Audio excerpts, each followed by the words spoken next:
First இந்த சாம்பார் பண்ணுறதுக்கு அடுப்பில் ஒரு பேன் வச்சுருக்கேன். பேன் நல்லா சூடானதுக்கு அப்புறம் 2 டேபிள் ஸ்பூன் அளவுக்கு எண்ணெய் ஊற்றிக்கலாம். எண்ணெய் நல்லா சூடாகிடுச்சு. இதில் கடுகு, வெந்தயம், சீரகம் ஒரு 1/2 டீஸ்பூன் போல் சேர்த்துக்கலாம்.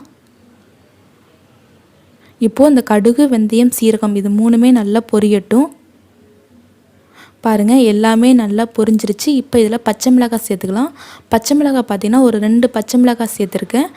அதுக்கப்புறமா ஒரு பெரிய வெங்காயத்தை கட் பண்ணி வச்சுருக்கேன், அதையும் சேர்த்துருக்கேன்.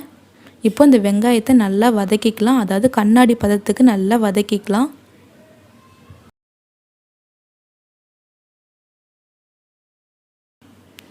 பாருங்கள், வெங்காயம் நல்லா வதங்கிருச்சு. இப்போ நம்ம தக்காளி சேர்த்துக்கலாம். தக்காளி பார்த்திங்கன்னா ஒரு 2 பழுத்து தக்காளியாக கட் பண்ணி வச்சுருக்கேன், அதை சேர்த்துருக்கேன். இப்போ அந்த தக்காளியையும் சேர்த்து நல்லா வதக்கிக்கலாம். தக்காளி நல்லா வதங்கிருச்சு. இப்போ நம்ம மசாலாத்தூள் சேர்த்துக்கலாம். மசாலாத்தூள் பார்த்திங்கன்னா ஒரு 2 டீஸ்பூன் அளவுக்கு குழம்புத்தூள் சேர்த்துருக்கேன். நான் சாம்பார் தூள் சேர்க்கலங்க, குழம்புத்தூள் தான் சேர்த்துருக்கேன். இப்போ இந்த மசாலாத்தூளோட பச்சை வாசனை போகிற வரைக்கும் நல்லா வதக்கி விட்டுக்கலாம். பாருங்கள், மசாலாத்தூளோட பச்சை வாசனை நல்லா போயிடுச்சு. இப்போ நம்ம பருப்பு சேர்த்துக்கலாம்.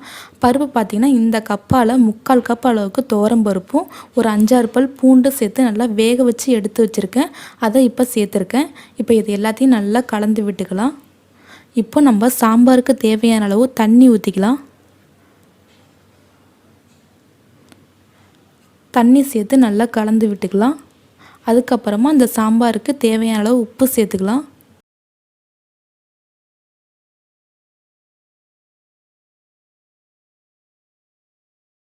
உப்பு சேர்த்து நல்லா மிக்ஸ் பண்ணி விட்டுக்கலாம்.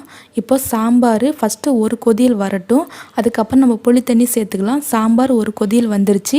இப்போ ஒரு சின்ன நெல்லிக்காய் சைஸ் அளவு புளி எடுத்து கரைச்சி ஊற்றலாம். இந்த சாம்பாருக்கு புளிப்பு ரொம்ப தேவையில்லைங்க, ஒரு சின்ன நெல்லிக்காய் சைஸ் அளவு புளி எடுத்து கரைச்சி ஊற்றினா போதும். இப்போ சாம்பார் ஃபஸ்ட்டு ஒரு 5 நிமிஷம் நல்லா கொதியட்டும், மூடி போட்டு மூடி வச்சுக்கலாம். பாருங்கள், சாம்பார் ஒரு 5 நிமிஷம் நல்லா கொதிஞ்சிருச்சு. இப்போ இதை நல்லா கலந்து விட்டுக்கலாம்.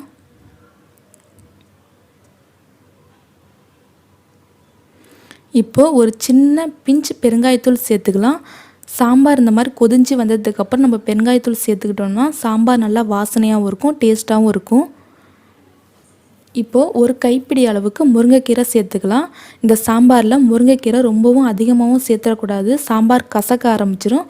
ஒரு கைப்பிடி அளவுக்கு முருங்கைக்கீரை சேர்த்துக்கிட்டால் போதும். இப்போ முருங்கைக்கீரை சேர்த்து நல்லா கலந்து விட்டுக்கலாம்.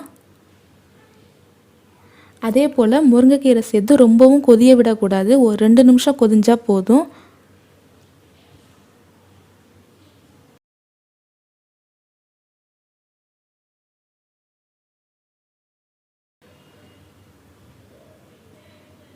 அவ்வளோதாங்க, நம்மளோட சுவையான முருங்கைக்கீரை சாம்பார் சூப்பராக ரெடி ஆகிடுச்சு. நல்லா வாசனையாகவும் இருக்குங்க, நல்லா டேஸ்ட்டாகவும் இருக்குது. பாருங்கள், சாம்பார் கூட நல்லா திக்காக சூப்பராக ரெடி ஆகிடுச்சு. நீங்களும் உங்கள் வீட்டில் இதே மெத்தடில் ட்ரை பண்ணி பாருங்கள். தேங்க்யூ.